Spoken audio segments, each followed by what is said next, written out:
इतिहास में कुछ लड़ाई ऐसी भी लड़ी गई जिन्होंने पूरी दुनिया को झकझोर के रख दिया।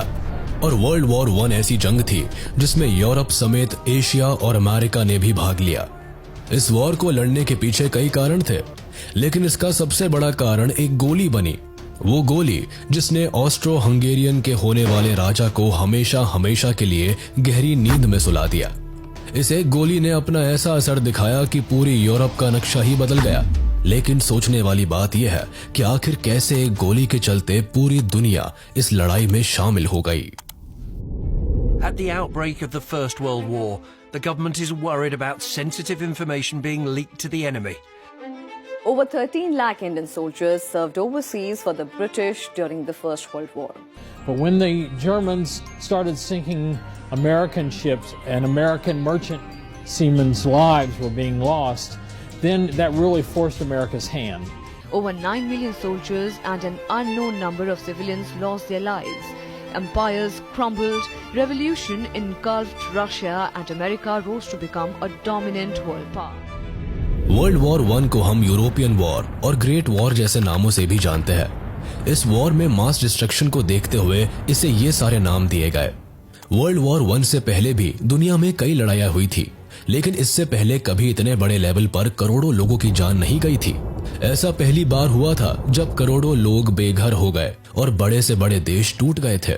लोगों का मानना तो यह भी था कि इस जंग के बाद दुनिया में कभी कोई इतनी बड़ी जंग नहीं होगी और इस जंग से यूरोप में जो भी टेंशन है वो भी खत्म हो जाएगी, जिस कारण इसे the war to end all wars का नाम भी मिला। लेकिन ऐसा हुआ नहीं। वर्ल्ड वॉर 1 ने दुनिया में एक और जंग का बीज बो दिया था। दरअसल वर्ल्ड वॉर 1 में ही एक घायल सैनिक को गोली नहीं मारी गई थी, केवल ये सोचकर कि ये पहले ही इतना घायल है, कर भी क्या लेगा। बेशक वो समय कुछ नहीं कर पाया, लेकिन आगे चलकर वही सैनिक द एडोल्फ हिटलर के नाम से जाना गया, जिसने वर्ल्ड वॉर 2 की शुरुआत की। लेकिन सोचने वाली बात यह है कि कैसे इस वॉर में दुनिया 2 भागों में बंटकर एक भयानक जंग करने निकल पड़ी। आखिर कैसे इस लड़ाई के चलते अमेरिका एक सुपर पावर बन गया और आखिर कैसे बड़े से बड़े एम्पायर इस जंग के अंत में बिखरने को मजबूर हो गए। सबसे पहले 1914 के मैप पर नजर डालते हैं, जहां एक तरफ आपको ऑस्ट्रिया हंगरी एम्पायर देखने को मिलेगा, जो एक समय पर इतना बड़ा था कि इसमें आज का Slovenia, Croatia, Bosnia and Herzegovina, Serbia, Romania, Ukraine, Slovakia, the चेक रिपब्लिक जैसे देश आते थे। यहाँ तक कि पोलैंड का कुछ हिस्सा और साथ ही साथ इटली का भी एक प्रोविंस 1918 से पहले इसी एम्पायर का पार्ट था। 1914 में ऑस्ट्रिया हंगरी एम्पायर का राजा, जिसका नाम एम्परर फ्रांस जोसेफ I था, उसने अपनी बढ़ती उम्र के कारण अपने भाई के बड़े बेटे आर्चड्यूक फ्रांस फर्डिनेंड को ऑस्ट्रिया हंगरी का होने वाला राजा घोषित कर दिया, जिसके बाद आर्चड्यूक ने अपने पूरे राज्य का कार्यभार संभालना शुरू कर दिया, जिसके लिए वो अपने देश में जगह जगह जाकर वहां का जायजा लेने लगा। इसी दौरान एक बार प्रिंस फ्रांस फर्डिनेंड और उनकी वाइफ सोफी को ऑस्ट्रिया हंगरी एम्पायर के साउथ में बसे बोस्निया एंड हर्जेगोविना जाना पड़ा। बोस्निया ऑस्ट्रिया हंगरी एम्पायर का पार्ट नहीं था, लेकिन बर्लिन की संधि के कारण ऑस्ट्रिया हंगरी एम्पायर को बोस्निया के राजकाज को संभालने का हक मिला था।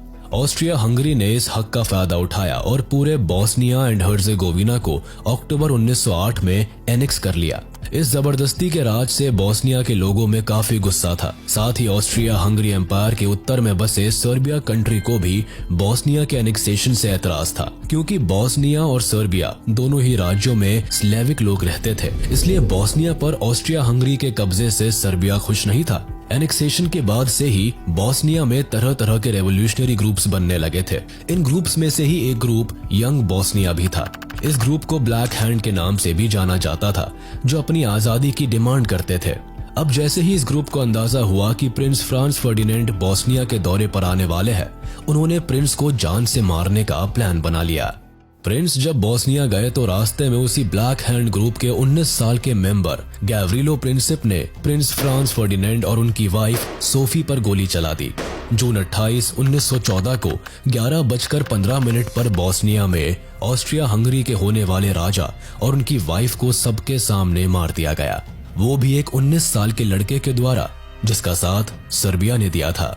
इसके बाद ऑस्ट्रिया हंगरी के chief of general staff Franz Graf Conrad von Hotzendorf और foreign minister Leopold Graf von